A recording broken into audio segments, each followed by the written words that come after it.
আমার সাথে চালাকি? সাইকোলজির স্টুডেন্ট আমি, সব বুঝি। মন বোঝেন তো? নওশাদের গাঢ় ইশারায় ওহি মাথা ঘুরিয়ে ফেলে। লোকটা লজ্জা দিচ্ছে আজকাল। ধরায় তুমুল সূর্য তাপ দেওয়ার পর গগন এখন শান্ত, গুরুগম্ভীরভাবে ঢেকে উঠছে সে কিছুক্ষণ বাদে বাদে। চিত্রা উদাসীন চোখে সেই আদার আকাশ দেখছে। আজকাল তার আকাশ দেখতে ভালো লাগে, কেমন মন ভালো হয়ে যায় সেখানে চাইলে। চিত্রার ধ্যানের মাঝেই গগন চিরে বেরিয়ে এলো বৃষ্টির বিন্দু। চিত্রা শীতল করা ধরা, শান্তি স্বস্তিতে ভরে উঠল প্রকৃতি। বৃষ্টির ফোঁটায় ভেসে এলো অতীত, বেজে উঠল ব্যথার সুর। আগে বৃষ্টি নামলে চিত্রার বনফুল পথ আগলে দাঁড়িয়ে পড়তো, হইচই করে ভিজত অনেকক্ষণ। কি আনন্দ ছিল তখন! তখন চিত্রা দুঃখ চিনত, অথচ আজ চিত্রার বুক ভার করা অতীত বিশ্লেষণের মাঝেই পথ হতে বহু পুরনো সেই খিলখিল হাসির হুঙ্কার শোনা গেল। যে হাসিতে মুগ্ধ হলো আকাশ বাতাস পাতাল ও পৃথিবী, মুগ্ধ হলো বন্ধুত্বের বীজ। চিত্রা বনফুলকে ভিজতে দেখে তৎক্ষণাৎ ছুটে গেল নিচে। কারো ডাক শুনল না, বাঁধন মানল না। এই বুঝি বন্ধুত্ব তাকে দুহাত মেলে ডাকছে। এখন আর কোনো পিছুটান তার জন্য নয়। আনন্দের রথে করে যখন চিত্রা সকল সুখ ফিরে এলো, ঠিক তখনই থেমে গেল চিত্রা। মেইন গেটটার সামনে এসে থমকে গেল পা। আজ বনফুল একা ভিজছে না, তার সঙ্গে হয়েছে নতুন চিত্রার জায়গায় আজ নোঙ্গর নামক মেয়েটির অবস্থান। দুজনেই হাসছে আনন্দে। চিত্রার ড্যাব ড্যাব করে সেই দৃশ্য দেখল, বুকের ভেতর তাজা ক্ষত, চোখের অশ্রুদের বীর। ভগ্নাবশেষ মনটুকু নিয়ে ফিরে যেতে নিলেই তার হাত আঁকড়ে ধরে বাধা দিল কেউ। চিত্রা থেমে গেল, তার ভাঙ্গা মনকে জোড়া দিতে দিতে প্রেমিক বলল, ভিজবে না রঙ্গনা? বৃষ্টি না তোমার বড় প্রিয়? চিত্রা ঘাড় গুড়িয়ে চাইল। বাহার ভাইয়ের নিখোঁজ ভাসি ভেসে উঠল চোখের সামনে। চিত্রা অভিমানী স্বরে বলল, কার সাথে ভিজবো? বনফুলের যে সঙ্গী হয়েছে নতুন। বাহার হাসলো, ঝাঁকড়া চুলগুলো এলোমেলো করে বলল, কষ্ট পেও না রঙ্গনা, পৃথিবীর নিয়মই যে এমন। পুরাতন অবহেলা পায় নতুনের উন্মাদনায়। কোনো শূন্য স্থান পৃথিবী অপূর্ণ রাখে না যে। তাই তো আজ আমি তোমার সঙ্গী হলাম। তোমার এটুকু দুঃখের ভার না হয় আমি নিলাম কাঁধে। কষ্ট পেও না মেয়ে, দিন শেষে মানুষ যে বদলাবেই। আমার ভীষণ কষ্ট হয় বাহার ভাই। তাই তো আমি তোমার সুখ হয়েছি মেয়ে। রাতের রাস্তা বিদয় হওয়া, শীতের কিঞ্চিত ঘন কুয়াশা আঁকড়ে ধরে কেমন শুনশান হয়ে আছে। ব্যস্ত শহরের বুকে এখন একাকিত্ব ঝাপটে ধরে হাপিত্তেশ করছে। সেই একা শহরের সঙ্গী হলো কিছু স্টেডিয়ামের আলো, যারাও আক্লান্ত পায়ে দাঁড়িয়ে থাকে নির্বিশেষ। সেই শুনশান রাস্তায় খুব দ্রুত পদাচরণ করছে বনফুল। তার পেছনেই তাল মিলিয়ে হাঁটছে চিত্রা, সাবধানী পায়ে মেয়েটাকে লক্ষ্য রাখছে। বারবার মন কু ডাকছে। কোনো কারণে বনফুলের এত রাতে বেরিয়েছে তা খুঁজে পেল না চিত্রা। হাঁটতে হাঁটতে প্রায় অনেকটা পথ এগিয়ে গেল তারা। এলাকা ছেড়ে অনেকটা দূরে ঠান্ডায় চিত্রা গা কেঁপে উঠছে বারবার। ভেঙে যাওয়া হাড়টাও ব্যথা করছে অতিরিক্ত। নড়াচড়ার গলা থেকে শুরু করে কান অবধি তীক্ষ্ণ এক ব্যথা ছড়িয়ে যাচ্ছে। হয়তো অতিরিক্ত ঠান্ডায় টানশিল বেড়ে যাচ্ছে। কিছুটা অসাবধান হতেই সে পথ হারিয়ে ফেলল। কোন রাস্তায় বনফুল গিয়েছে ঠিক বুঝে উঠতে পারল না। সামনে তিনটি বড় রাস্তা ও একটি ছোট গলি গিয়েছে। বনফুল ঠিক কোন রাস্তায় চলে গেল মুহূর্তের মাঝে চিত্রা ধরতে পারল না। সেকেন্ড খানিক অবচেতন হতেই এমন একটা কাজ হয়ে গেল, আফসোসে আফসোসে শির ও উপশিরায় বিরক্ত ছড়িয়ে পড়ল। তবুও চিত্রা ব্যস্ত হলো, ছুটে গিয়ে ভালো করে প্রতিটা রাস্তা দেখল, কিন্তু কোথাও বনফুলের টিকি খুঁজে পেল না। একটা ভোতার আগ মাথা চাড়া দিয়ে উঠল। পথের ছোট পাথরের টুকরোতে সশব্দে এক লাথিও মারল। অবশেষে ক্লান্ত হয়ে বসে পড়ল পথের কোনায়। ঠিক কতক্ষণ বসে রইল সেটা সঠিক ঠাহর করতে পারল না সে। তবে পা ঝিম মেরে আসতেই উঠে দাঁড়ালো। রাত তখন প্রায় নিঃশেষের দিকে, ভোর হতে চলল। মনের মাঝে তীব্র ভয়, বনফুলের কিছু হয়ে যায়নি তো। সেই ভয়টুকু নিয়ে সে বাড়ির পথে রওনা হলো। খুব বেশি বোকামি করে ফেলেছে সে। বনফুলের পেছন পেছন না এসে তাদের বাড়ির লোকদের আগে খবর দেওয়া উচিত ছিল। মেয়েটার জন্য কোনো বিপদ হয়, আরও অকল্যাণ ভাবনায় চিত্রার চিত্ত চঞ্চল হয়ে উঠল। সে দ্রুতই ছুট লাগালো বাড়ির দিকে। রাতের আকাশ তখন কুচকুচে আধার কাটিয়ে উঠতে শুরু করলো। যেমন করে একটি জীবন ভয়ঙ্কর দুঃখ কাটিয়ে ওঠে, ঠিক তেমন করে ঘুটঘুটে অন্ধকার ভাবটি আর আকাশে নেই। হিমেল বাতাসের তীব্রতাও কিছুটা বেড়েছে। বাড়ির সামনে এসে চিত্রা থমকে গেল। বাহারবাইদের বাড়ি থেকে কিছু ভাঙ্গার শব্দ ভেঙে আসছে, পাওয়া যাচ্ছে বনফুলের মিহি চেঁচামেচির শব্দও। থমকে গেল চিত্রা। যে মেয়েটার আশায় পথে ধারে বসে রইল, সেই মেয়েটা বাড়িতেই। এটা কিভাবে সম্ভব? নিজের প্রশ্নের কোনো সঠিক উত্তর পেল না সে। দিকভ্রান্ত হয়ে বাহারবাইদের দরজার কাছে এসেই থেমে গেল সে। সংশয়ে আর দরজায় টোকা দেওয়া হলো না। অজানা প্রশ্নগুলো আজ অজানা রেখেই চিত্রা থেমে গেল, সামনে নিল নিজেকে। এমন সময় কারো ব্যক্তির এই বাড়ির ব্যক্তি ব্যাপারে হস্তক্ষেপ করা উচিত নয়, তবুও সে কাল একবার বাহারবাইও আন্টিকে সব জানাবে। সকাল হতেই সওদাগর বাড়িতে তুমুল হইচই। টেবিলে বসে আছে, এক মনে পড়ছিল ওহি। অবশেষে সে হই হল্লাতে অতিষ্ঠ হয়ে উঠে গেল বাহিরে। ড্রয়িং রুম জুড়ে দাঁড়িয়ে আছে বাড়ির প্রতিটি সদস্য। অবনী বেগমের গালে চরের চিহ্ন। চেরি এই রুমের এক কোণায় গুটিসুটি মেরে দাঁড়িয়ে আছে। ভয়ে যুবথুবু বাচ্চাটি ওহি অবাক হলো। যদিও আগে বাড়ির কোনো চিৎকার চেঁচামেচিতে তাকে পাওয়া যেত না, কিন্তু আজ সেই প্রচলিত প্রথা মিথ্যে করে দিয়ে সে কথা বলে উঠল, তাজ্জব কণ্ঠে বলল, কি করছেন? আমজাদ সওদাগর মেয়ের পানে চাইলেন। রুক্ষ চোখ জোড়া তার শিথিল হয়ে এলো প্রায়। একবার অবনী বেগম আর একবার ওহির পানে চেয়ে দীর্ঘশ্বাস ফেললেন। বিক্ষিপ্ত কণ্ঠে বললেন, কিছু না, তুমি ঘরে যাও। কিছু না করলে নিশ্চয়ই এত চেঁচামেচি হতো না। তাই বলুন, কি করছেন?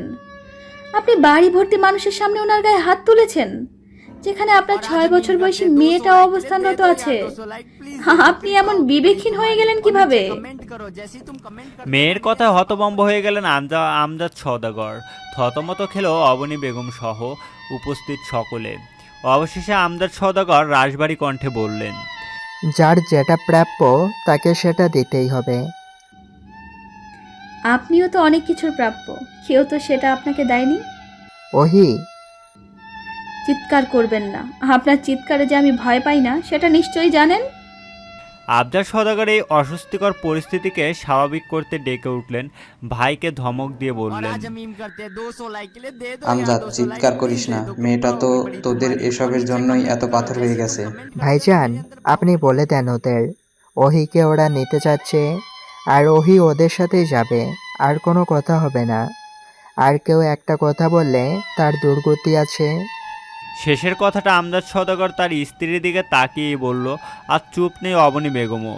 সেও তীক্ষ্ণ স্বরে জবাব দিল, তুমি কি দুর্গতি দেখাবে? আমিও দেখব। তুমি কি দুর্গতি দেখাবে আমিও দেখব, কিন্তু আমার মেয়েকে আমি কারো কাছেই দিব না। ও আমার সন্তান, ওর ভালো মন্দ সিদ্ধান্ত নেওয়ার দায়িত্ব আমার। তুমি বললেও আমি সিদ্ধান্ত নিব, না বললেও নিব। অবনী বেগমের এই রণমূর্তি অচেনা সকলের। আমজাদ সওদাগরও হতবিহ্বল হলো। তবে প্রশান্তির হাসি ওহির ঠোঁটের কোণে বেশ শান্ত স্বরে অবনী বেগম উদ্দেশ্য সে বলল,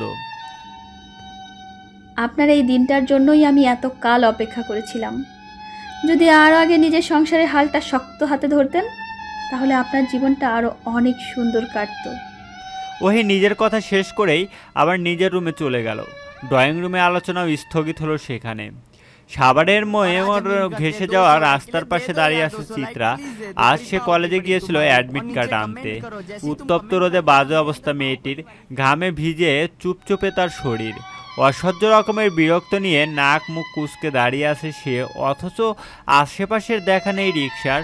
মাথায় উত্তপ্ত রোদ্দুর নিয়ে যখন তার নাজেহাল অবস্থা, সেই মুহূর্তে চোখে পড়ল অপ্রত্যাশিত একটি দৃশ্য। পরিচিত দুটি মুখ রিকশায় বসে তার সামনে যাচ্ছে ছুটে যাচ্ছে। চিত্রার মনে হলো যেন কেউ তার হৃদয়ে একটু অংশ টেনে হিঁচড়ে ছিঁড়ে ফেলছে। আর যাই হোক, বাহারবাইকে সেই অপরিচিত মেয়েটার সাথে সহ্য করতে পারে না, অথচ সেই দৃশ্যই তাকে দেখতে হলো। বেখেয়ালি বাহারবাই কেমন যেন ওই মেয়েটার খেয়াল হয়ে উঠেছে। ভবঘুরে বাহারবাই কেমন যেন মেয়েটার মাঝে নির্দিষ্ট একটি গন্তব্য স্থাপন করে ফেলেছে, যা চিত্রাকে ভালো থাকতে দেয় না। অসহ্য রকমের এক বুক ব্যথা চিত্রা হাপিত্তেশ করে ওঠে। মনে হয় তার সব কিছু ধ্বংস করে দিতে। অসহায় দৃষ্টিতে তার হাতের শপিং ব্যাগটির দিকে তাকায় সে। এই তো কিছুক্ষণ আগেও একটি পাঞ্জাবি পছন্দ হতে বাহার ভাইয়ের জন্য সেটা কিনে ফেলেছে। কখনো লোকটিকে পাঞ্জাবিতে সে দেখেনি, তাই তো একটু দেখতে পাওয়ার কি তৃষ্ণা। অথচ এমন একটি দৃশ্য দেখলো যা চিত্রা সকল মুগ্ধতা মুহূর্তেই নষ্ট করে দিল। অতি দুঃখে পাঞ্জাবিটি পথের ধারে ছুঁড়ে মারলো। অতিরিক্ত ভালোবাসা যেন এভাবে অবহেলায় থিতিয়ে আসে। আকাশের বুকে তখন বিষণ্ণ সন্ধ্যার আগমন। চারপাশে পাখিরা উড়ে যাচ্ছে নীড়ে। ক্লান্ত কিষাণ ফিরে দিচ্ছে তার গৃহে। ব্যস্ততারও হয়েছে ছুটি। রিকশার সিটে বসা কাপত কপতিরা ফিরে যাচ্ছে যার যার গন্তব্যে। এ যেন এক বিচ্ছেদের সন্ধ্যা। এলাকার বিদ্যুৎ নেই দেখে প্রায় সকলেই রাস্তায় বেরিয়েছে। আবাসিক এলাকা দেখে এখানে তেমন কোনো যানবাহনের চলাচল নেই। কেবল যাদের নিজস্ব গাড়ি আছে তাদের গাড়ি এলাকায় প্রবেশ করে। বিভিন্ন বাড়ির সামনেই খোলা জায়গা আছে, সেখানে কোথাও মহিলাদের আড্ডা চলছে, কোথাও বা বিভিন্ন রাজনৈতিক বিষয় নিয়ে তর্কাতর্কি করছে পুরুষ সমাজ। টিনেজার মেয়েগুলো কোথাও রং মিশিয়ে একসাথে বসে খোশ গল্পে মেতে উঠেছে, কোথাও বা অনেকে ভার্চুয়াল জগতে ডুব মেরেছে। ছেলেগুলো পথে হাঁটছে, কখনো বা বিভিন্ন খেলায় মত্ত হচ্ছে। চারপাশে আড্ডার শোরগোল। এই যেন এক অনন্য পরিবেশ, এই যেন এক সুখের আবহাওয়া। এক মুঠ রাত যেন আধারের খামে আনন্দ নিয়ে এসেছে। সওদাগর বাড়িতে আড্ডার জন্য এসেছেন মিনময়দের বাড়ির সকলে। শাহাদাতের নতুন বউ মিনময় এসেছে। বাড়ির সামনে খালি দিকটা বিশাল আড্ডার ব্যবস্থা করা হয়েছে চারপাশ জুড়ে। কখনো বা দারুণ কথার সকলে হেসে লুটোপুটি খাচ্ছে, কখনো বা ভাবুক সুরে অন্যের ব্যাপার নিয়ে আলোচনা করছে। ওহি আর চেরি সেখানেই বসে নিজেদের মন মতন গল্প স্বল্প করছে। তার কিছুটা দূরেই দাঁড়িয়ে আছে চাঁদনি। দৃষ্টি তার আকাশে নিবদ্ধ। বেশ অনেকক্ষণ একটানা তার দিকে থাকা চাঁদনি চোখ বন্ধরত অবস্থায় অনুভব করলো তার পাশে এসে কেউ দাঁড়িয়েছে খুব নীরবে, নিভৃতে। চাঁদনি নিষ্প্রাণ হাসলো, ক্ষীণ স্বরে বলল, কেমন আছো মৃন্ময়? আজকাল বাড়ির পাশে আরশিনগর গানটা যে গাও না, পড়শিকে বুঝি আজকাল মনে পড়ে না? মিনময় চমকালো, ভীষণ অবাক হলো, বিস্মিত কণ্ঠে শুধালো, ইন্দুবালা, আপনি আমার সাথে কথা বলছেন নিজে? মিনময়ের চোখে মুখে আনন্দ ছড়িয়ে গেল স্রোতের বেগে। এই আনন্দ যেন বহু আকাঙ্ক্ষিত কিন্তু অপ্রত্যাশিত। কথা বলা উচিত নয় বুঝি? সরি ইন্দুবালা, আমি আপনার এত বড় ক্ষতির কারণ হতে চাইনি। সরি বলো না মৃন্ময়, আমার তোমার উপর কোনো রাগ নেই। এই পৃথিবীতে এমন অনেক জিনিস আছে যা আমরা না চাইতেও করে ফেলি বা প্রাকৃতিকভাবে হয়ে যায়, এতে কারো দোষ নেই। তাহলে মুখ ফিরিয়ে রেখেছিলেন যে? নিজেকে সময় দিয়েছিলাম, মুখ ফিরিয়ে রাখিনি। তোমার চোখে ওইসব যতটা হালকা বা রঙিন, আমার চোখে এটা ততটাই কঠিন এবং ফ্যাকাশে। তোমার চোখে প্রিয় ফ্যান্টাসি, অথচ আমি আর্ট করে নিজের পছন্দ ভালো লাগাকে ভালোবাসার সাথে গুলিয়ে ফেলো না মৃন্ময়। মিনময় চুপ করে রইল। তার সামনের নারীটির দিকে আজও এক মুগ্ধ দৃষ্টি নিবদ্ধ, অথচ মানুষটার জীবনে বড় ক্ষতির কারণও সে।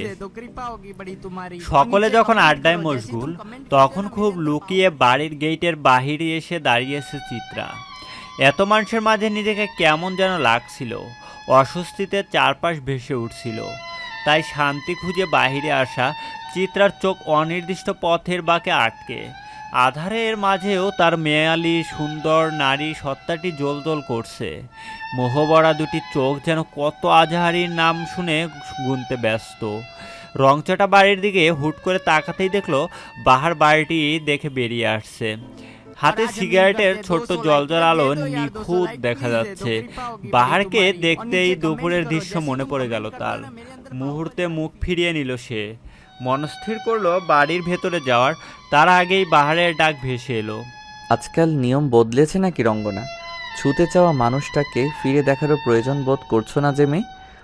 চিত্রা সরু চোখে তাকালো, নয়নে নয়ন মিলল প্রেমতৃষ্ণায় অঘোষিত দম্পতির। রঙ্গনার চোখে অভিযোগের মৌন ভাষাদের বুঝে নিল যেন প্রেমিক। হাসলো সেই কিঞ্চিত। অভিযোগের ভাষার এত তীক্ষ্ণ কেন? তবে কি অপরাধটি ভয়ঙ্কর করে ফেলেছি নাকি? না বাহার ভাই, কোনো অভিযোগ তো নেই।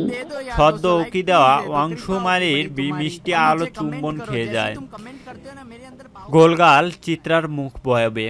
তা দেখে শক্ত প্রেমিকের বুকে উঠে ঝড়। সে তাকিয়ে থাকে নির্বিশেষ। এই দৃষ্টি লজ্জায় ফেলে পুতুলের ন্যায় প্রেমিকাকে। সে মিনমিন করে বলে, তাকিয়ে আছেন কেন? এত জ্বালাচ্ছ বলে? এত জ্বালিও না আমায়, পুড়ে যাচ্ছি তবে। এই চিত্রা অবাক হলো। কোথায় জ্বালাচ্ছি? যে জ্যোৎস্না এসে আলিঙ্গন করছে তোমায়, রূপে ঢালছে মুগ্ধতা, আমি কি তা দেখে নিজেকে বেখেয়ালি রাখতে পারি মেয়ে?